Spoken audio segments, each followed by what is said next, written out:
பப்பாளி காயில் பருப்பு போட்டு எப்படி கூட்டு வைக்கிறதுன்னு பார்க்க போகிறோம். ஒரு சின்ன பப்பாளி காய் தான் எடுத்துருக்கிறேன் நான்.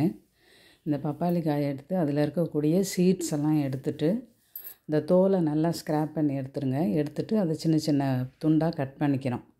இதுக்கிடையில் என்ன பண்ணுறோன்னா, ஒரு பாத்திரத்தில் பாசி பருப்பு ஒரு அரை கப் போட்டு 2-3 பல் பூண்டு, ஒரு அரை தக்காளி போதுமானது. ஏன்னா சின்ன பப்பாளி தான் போட்டிருக்கணும், அதனால் அரை தக்காளி, கொஞ்சம் சீரகம், கொஞ்சம் மஞ்சள் தூள், இவ்வளவும் போட்டு தேவையான அளவு தண்ணி ஊற்றி ஒரு அரை கப்லேருந்து முக்கால் கப் அளவுக்கு தண்ணி ஊற்றினா போதுமானது. தண்ணி ஊற்றி ஒரு விசிலுக்கு மட்டும் வேக வச்சு எடுத்துக்கோங்க.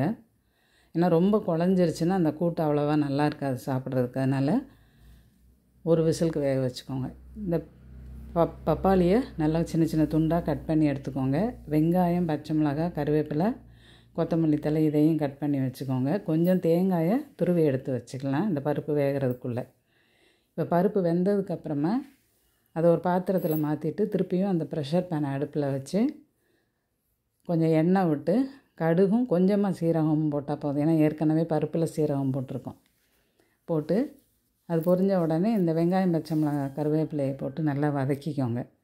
நல்லா வதங்கி வந்ததுக்கப்புறமா இந்த பப்பாளி கட் பண்ணி வச்சுருக்கிறத அதில் சேர்த்து உப்பும் தேவையான அளவு இந்த சமயத்தில் போட்டுக்கிறோம். போட்டுட்டு அதை சேர்த்து நல்லா கிண்டி விட்டுக்கலாம். நல்லா கலந்து வந்துடும் அந்த வதக்கின வெங்காயத்தோட. வந்ததுக்கப்புறமா இந்த பருப்பு வேக வச்ச தண்ணி அதில் எவ்வளோ இருக்கோ அந்த தண்ணியை கொஞ்சம் ஊற்றிக்கலாம். ஊற்றினது போக கூட கொஞ்சமாக இந்த காய் வேகிற அளவுக்கு தேவையான அளவு தண்ணியையும் ஊற்றி இந்த ப்ரெஷர் பேனில் வச்சு ஒரு 2 விசிலுக்கு இதை நம்ம வேக வச்சு எடுக்கணும்.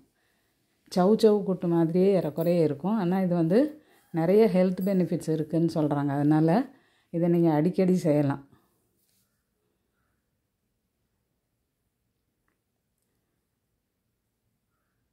நல்லா ப்ரெஷர் பேனை மூடி வச்சு ஒரு 2 விசிலுக்கு வேக வச்சு எடுத்துக்கோங்க. வெந்த உடனே இந்த மாதிரி கட் பண்ணி பார்த்திங்கன்னா ஈஸியாக கட் பண்ண வரும். நீங்கள் இதில் இந்த பருப்பை சேர்த்து அடுப்பில் வச்சுக்கிட்டு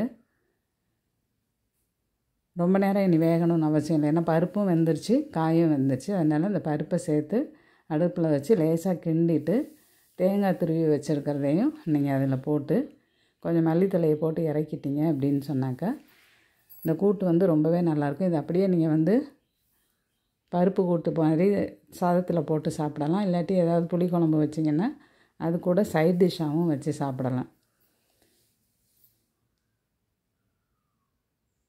செய்து பாருங்கள்.